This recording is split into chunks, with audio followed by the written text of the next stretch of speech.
रही है क्या? And it has started. Okay. So students, let's come to the simple terms. The first term that we are targeting. No problem. PC. No problem. PC ऐसा मैं shortcut में बुलाता हूँ, चलेगा ना? जैसे अपना आदित्य खेड़ेकर इज AK, तो ऐसा। हाँ चलो, थैंक यू। Skip distance. अभी देखो, स्किपिंग जब अपन करते हैं, है ना, तो रोप ऐसा कूदते हैं, तो नॉर्मली आपने देखा होगा, ये सब बचपन का खेल है, बट देखो कैसे फिजिक्स में काम में आता है। बेसिक, इसीलिए बोलते हैं बेसिक पक्का होना चाहिए। तो स्किप डिस्टेंस मतलब जब आप स्किप करते हो ऐसा, तो अगर आपको मालूम है ऐसा रोप से स्किप करके आगे ऐसा जंप मारते जाते हैं या आगे चलते चले जाते हैं, तो उसी तरीके से देखिए स्किप डिस्टेंस क्या होता है। स्किप डिस्टेंस निकलता है स्काई वेव प्रोपगेशन में। अब ये स्किप क्या होता है, देखो आपने ट्रांसमीटर से वेव भेजा, ट्रांसमीटर गया ऊपर, सॉरी वेव गया ऊपर, वेव ने ऊपर टक्कर मारा, तो वेव क्या हो गया, वेव ऊपर चले गया, वेव ने आयनोस्फीयर में टक्कर मारा, टक्कर मार के वेव आ गया इधर। So basically the wave has skipped this much distance. तो ये जो डिस्टेंस है, ये जो अर्थ का डिस्टेंस है, इतना डिस्टेंस अर्थ ने क्या कर दिया है, स्किप कर दिया है। तो बेसिकली जब एक ट्रांसमीटर से वेव निकल के एक रिसीवर तक पहुंच जाता है, तो उसके बीच में जो भी डिस्टेंस होता है, that is known as the skip distance. तो ये जो स्किप डिस्टेंस हम निकालते हैं, अब आप खुद सोच के बताइए, ये कम होना चाहिए कि ज्यादा होना चाहिए, कौन सा वैल्यू अच्छा? कम स्किप डिस्टेंस होना अच्छा है कि ज्यादा होना अच्छा है?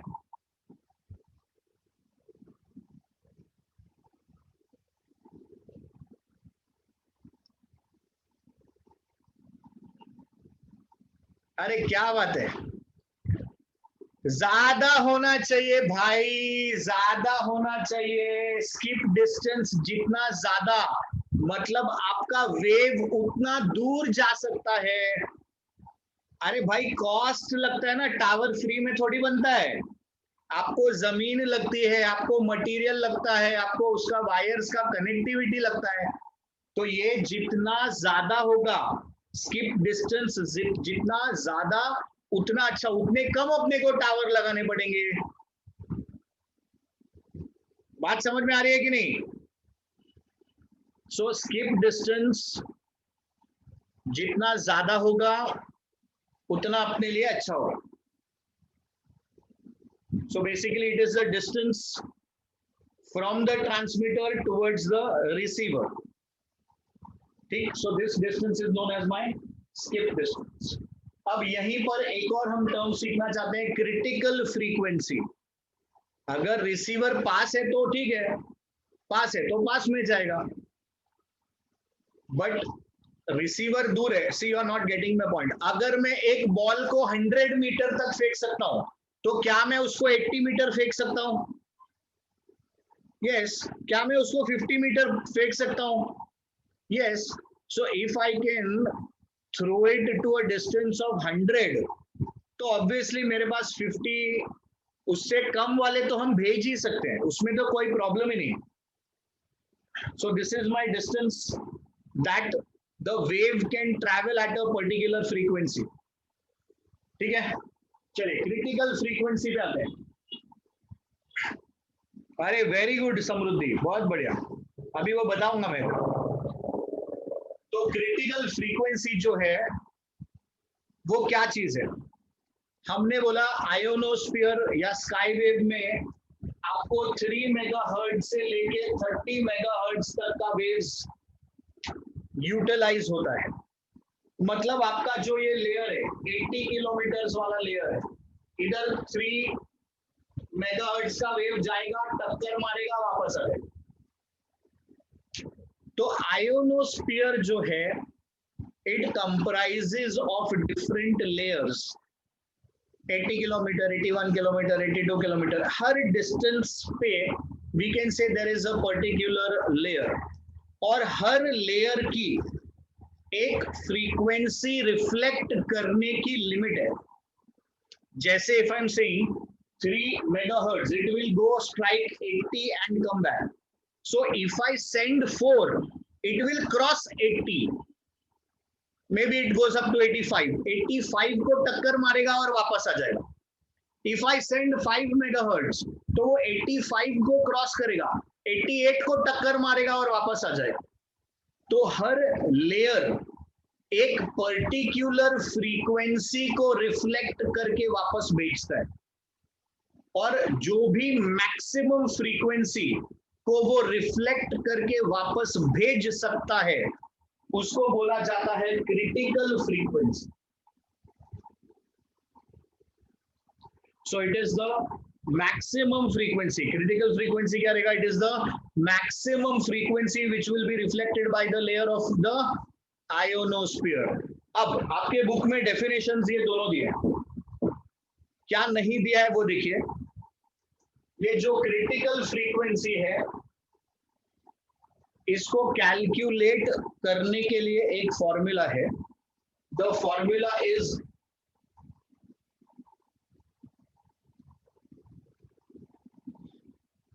FC is G times square root of n max. G is 9.8 हो गया. Square root of n max क्या होता है? देखिए, n max it stands for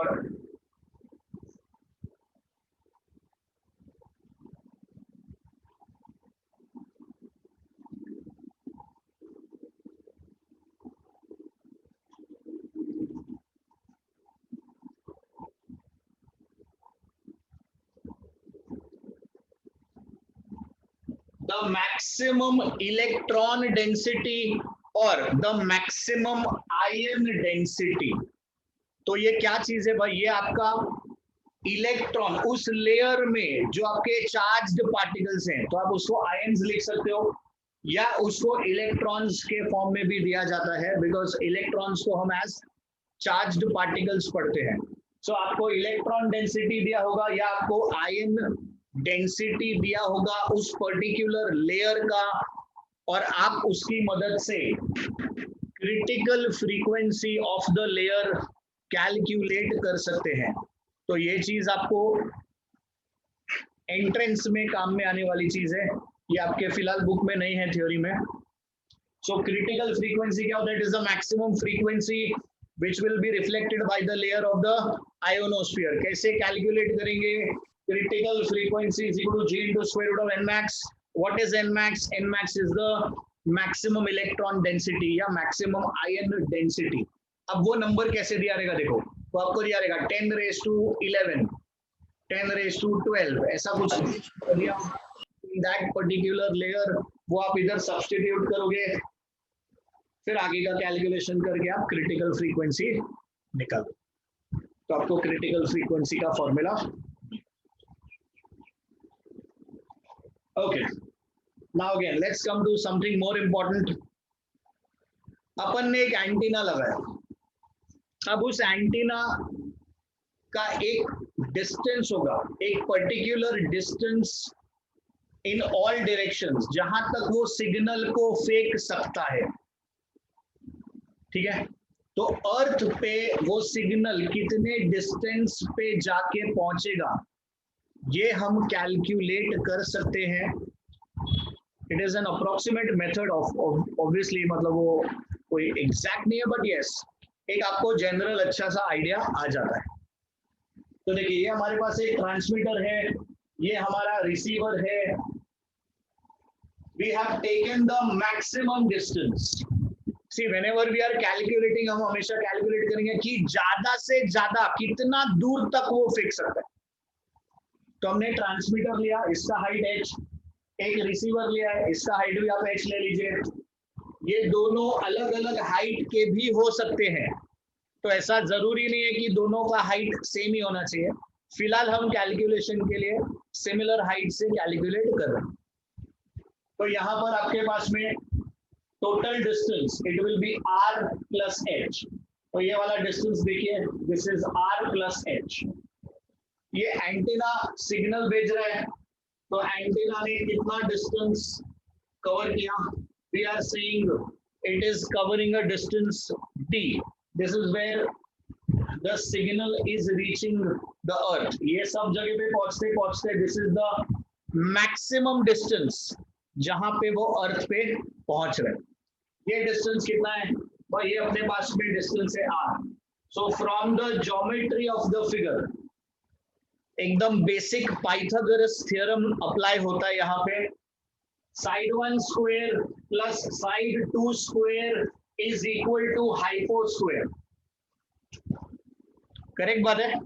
side 1 square plus side 2 square is equal to hypo square. So diagram बनाने के बाद by Pythagoras theorem what can we say, we can say that side 1 square plus side 2 square is equal to hypo square। तो ये आपने लिख दिया r plus h the whole square। चलिए right hand side को सिंपलीफाई करेंगे हम लोग। So you have d square plus r square is equal to r square plus 2rh plus h square। r square cut हो गया, they will cancel out each other। now सिर्फ h जब आप लेते हो, so h is very small, so when h is very small, so then what do we do, ये h square term को हम लोग नेग्लेक्ट कर देंगे। so therefore d square is almost equal to 2rh। so d square is almost equal to 2rh, and therefore what is d equal to, so therefore d is almost equal to square root of 2rh। बहुत ही important formula है ये। अब अगर हमने दोनों side को symmetrical रखा है, जो ये साइड रखा है सेम टू सेम अगर आपने इस तरफ भी रखा है, तो ये डिस्टेंस भी आपका d हो जाएगा। तो अगर आपको टोटल डिस्टेंस कैलकुलेट करना है, अगर आपको टोटल डिस्टेंस निकालना है from transmitting antenna to the receiving antenna, शाबाश निशा, बहुत बढ़िया, it will be 2d, very good. So आपका टोटल रेंज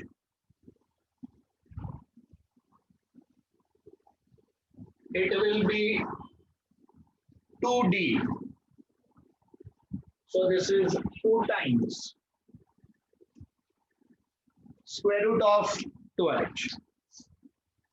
अब अगर आपका h ट्रांसमीटर और h रिसीवर अलग अलग है, अगर आप ट्रांसमिटिंग एंटीना और रिसीविंग एंटीना ये दोनों h का वैल्यू आपका अलग अलग वैल्यूज रहेगा, तो then in such a case what you can do is you can write the total range, it is square root of 2r h of the transmitter plus 2r h of the receiver। तो अगर आपको t और h sorry r इसका h का values अलग अलग दिया जाएगा, तो then we will take it separately. ये एक आपके पास फॉर्मूला आ गया ट्रांसमीटर साइड का, दूसरा सेम ही आएगा बट रिसीवर साइड का, तो अकॉर्डिंगली आप उसका हाइट ले सकेंगे। अब देखिए ये तो हो गया कैलकुलेशन, पर आपको वो क्वेश्चन इसको और थोड़ा तगड़ा करेगा। वो क्या बोलेगा आपको कि ये तो आपने डिस्टेंस निकाल लिया, तो what is the area covered. तो अगर आप h2 कहां गया, h स्क्वायर निगलेक्ट हो गया, इसीलिए अप्रोक्सीमेशन का साइन डाला ना, ये h square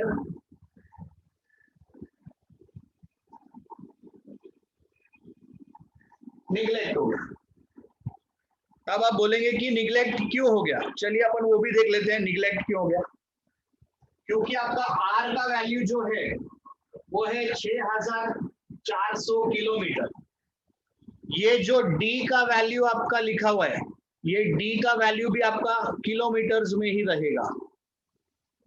So the value of D is also in kilometers, but this H will be in meters. तो इसको जब आप किलोमीटर में कन्वर्ट करोगे, समझो आपके पास H दिया 100 मीटर, तो 100 मीटर का किलोमीटर आप करिए तो कितना हो जाएगा 0.1 किलोमीटर. उसका आप स्क्वायर कर दीजिए तो हो जाएगा 0.01 किलोमीटर स्क्वायर. तो वो जो वैल्यू है, क्योंकि H मीटर में दिया होगा, तो ये नंबर्स के कंपैरिजन में वो बहुत छोटा रह जाएगा, इसलिए हम उसको निग्लेक्ट कर सकते हैं, इस वजह से हम उसको छोड़ सकते हैं. ओके, तो अभी हमने डी निकाल दिया था भाई, देखिए आपको डी मिल गया. Now we want the area. अरे इतना बड़ा हिंट दे रहा हूं आपको, एरिया कैसे निकालोगे? So area covered will be equal to pi d square. Correct. Area of the circle. Very good. So area of the circle is pi r square. R यहाँ पर अपना distance है, range. So it is pi into d square या pi into range square for that matter. See, we have in our minds, the problem is अपने दिमाग में ये सब चीजें कैसे बैठी हुई है. आर मतलब रेडियस, डी मतलब डायामीटर, इसलिए अपन यहाँ पर थोड़ा अटक जाते हैं. क्यों? क्योंकि वो बचपन से पढ़ा हुआ है. बहुत बार ऐसा होता है कि अपने पास पाई डी स्क्वायर, वो डी लेके बाद में अपन उसको बाई 2 करने के चक्कर में पड़ जाते हैं. So remember that this D here is the distance. Yes, D is the radius. ऐसा भी बोल सकते हो. This D itself is the radius. तो ये आपने क्या निकाल दिया? ये आपने निकाल दिया एरिया कवर्ड. अब अगर आपके पास टेक्स्ट बुक है या आप अभी टेक्स्ट बुक ला सकते हो, तो फटाफट टेक्स्ट बुक ले आओ, पेज 241 खोलो. टेक्स्ट बुक लाओ, पेज 241 खोलो.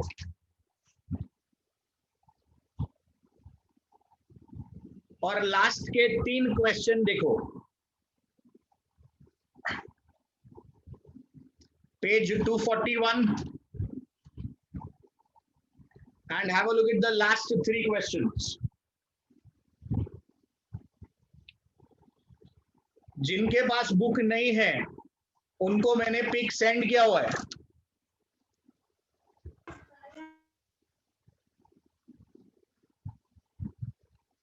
और भी किसी ग्रुप में भेजना है क्या?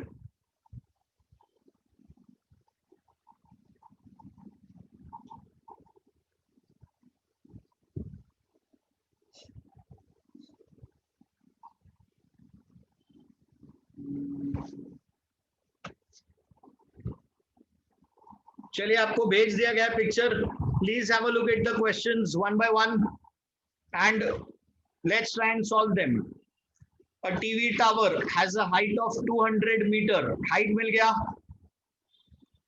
How much population is covered by the transmission if average population density around the tower is 1000 per kilometer square? तो वो देखो, अब इसने क्वेश्चन को एक और लेवल ऊपर ले गया. अपन ने तो सिर्फ एरिया ही निकालने का बात किया था, उसने एरिया के साथ साथ जनता कितने जनता के घर आपका टीवी पहुंचेगा, तो ये भी वो पूछ रहा है कि कितने लोग वो सिग्नल को रिसीव कर सकेंगे, कितने लोग वो पर्टिकुलर चैनल देख सकेंगे. See, this is how they can ask you in the exam. इसको आपको कोई पर्टिकुलर चैनल का नाम देके आपको इस तरीके से क्वेश्चन पूछा जा सकता है. तो देखिए, स्टेप 1, पहले हमको निकालना है एरिया. एरिया आप निकालेंगे किलोमीटर स्क्वायर में, उसको 1000 से मल्टीप्लाई कर दीजिए, आपको पॉपुलेशन मिल जाएगा.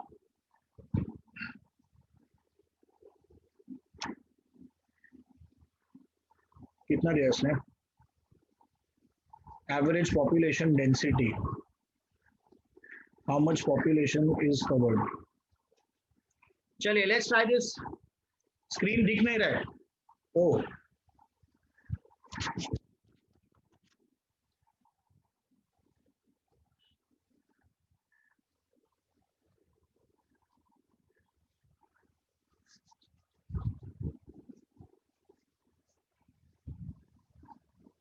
चलिए इसको अटेम्प्ट करेंगे.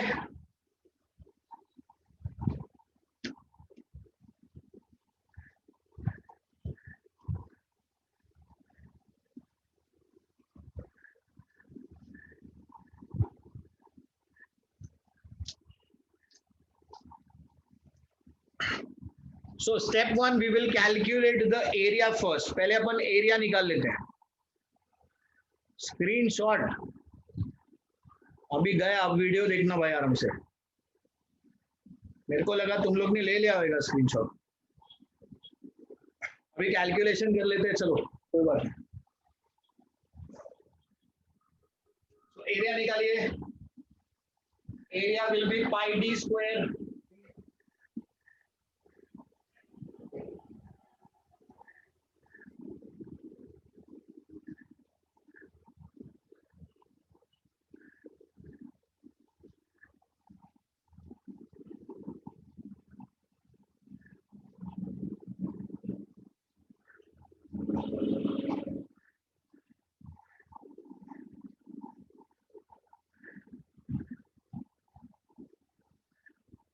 So H is given in meter.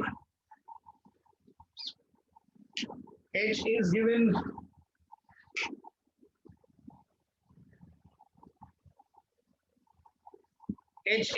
in terms of meters. तो अपने को उसको किलोमीटर में करना पड़ेगा, क्योंकि उसने आपको जो दिया है average population in kilometre square दिया है.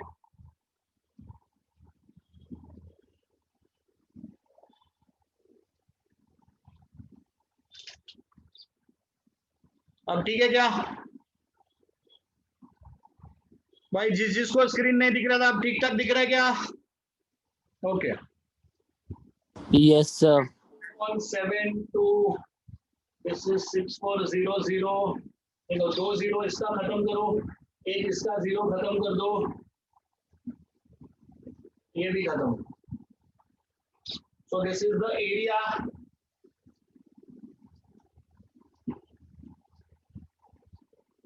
This is in kilometer square. अब इसके आगे अपने को क्या करना है? अपने को पॉपुलेशन निकालना है. So therefore population, it will be 1000 into this entire thing. So 44/7 20.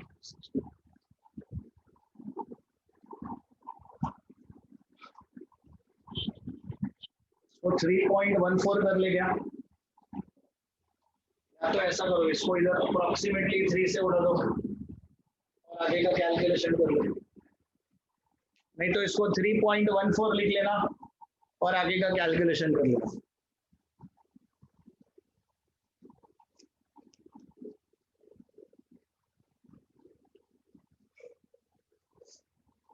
Okay, so this is the Janata that will be covered.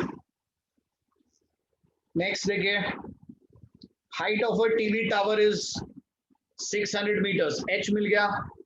Calculate its coverage range. Okay, what should be the height to get the double coverage area?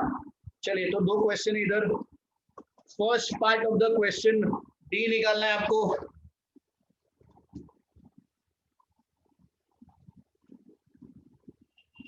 So D is equal to square root of 2Rh. R6400, H का value 600 meters.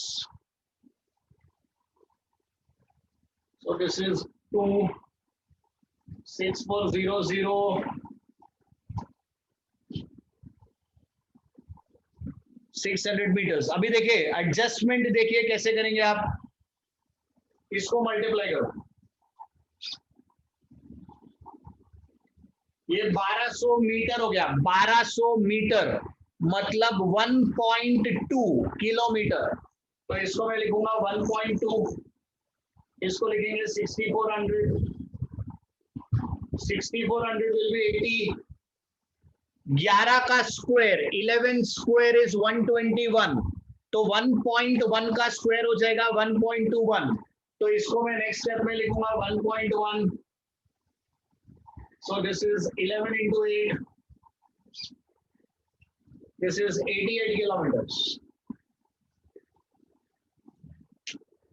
तो obviously हम लोग ने इसको approximately किया, इसके लिए आपका उधर 87.6 है और अपने पास में इधर 88 आया।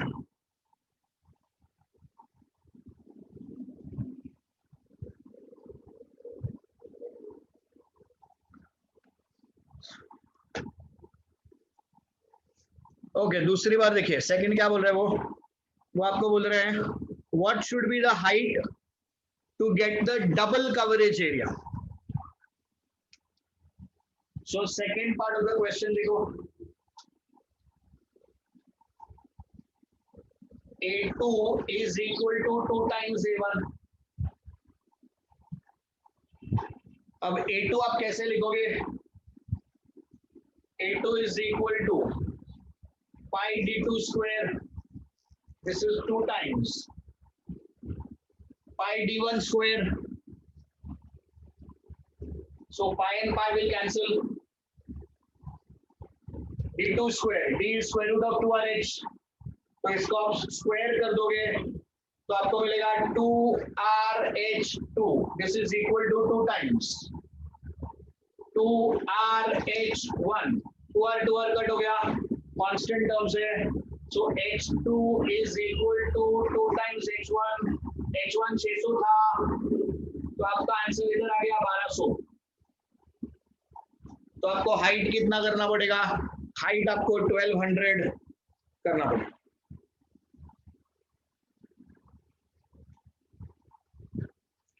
तो स्टूडेंट्स अगर आपने बेसिक बराबर से समझ लिया है तो क्वेश्चन को सॉल्व करना डिफिकल्ट नहीं है। इलेक्ट्रोमैग्नेटिक वेव्स में या रादर कम्युनिकेशन में इस टाइप के क्वेश्चंस वो लोग ज्यादा प्रेफर करते हैं पूछना।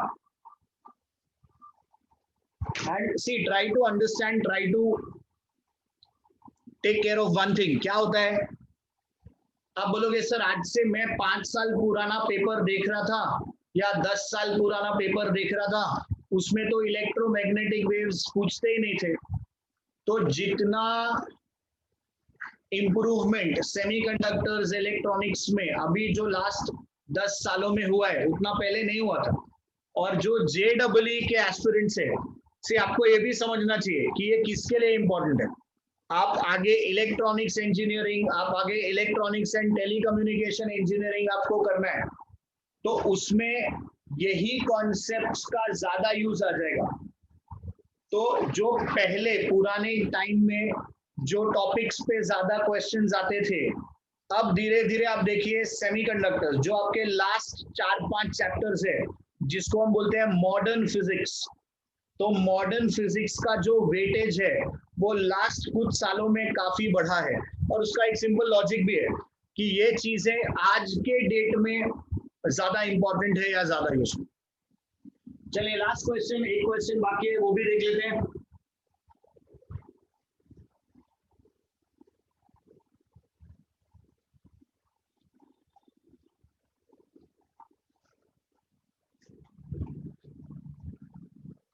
Transmitting antenna at the top of a tower has a height of 32 meter. That of the receiving antenna is 50 meter. What is the maximum distance between them for satisfactory communication in the line of sight mode? Great. तो basically ये वही type था जिसमें हमने बोला था transmitting antenna की height और जो आपका रिसीविंग एंटीना है उसकी हाइट ये दोनों सेम नहीं होगी। तो इस क्वेश्चन को आप कैसे सॉल्व करेंगे प्लीज ध्यान दीजिए। ये आज का आपका 3rd क्वेश्चन है आपके टेक्स्ट बुक का, question number 9, in fact last question over there. So total range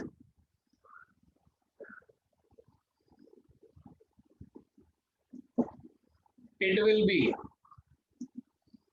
dt plus dr, d transmitter plus d receiver. अब d transmitter आप कैसे लिखोगे? square root of 2xp, this is square root 2rh. Values substitute कीजिए and आगे का calculation कीजिए. Values are given to you. One value is 32, the other value is 50. उन्होंने बहुत सोच समझ के वो वैल्यूज दिया है, उसको अच्छे से यूज करके आप कैलकुलेट करना. 2 into 32 gives you 64. तो वो आपको एडजस्ट करने को आना चाहिए, बस आप बराबर से उसको एडजस्ट करना. 2 into 50 will give you 100. तो सही तरीके से एडजस्टमेंट कीजिए और कैलकुलेट कर लीजिएगा. And you have to calculate the total range. So students, आज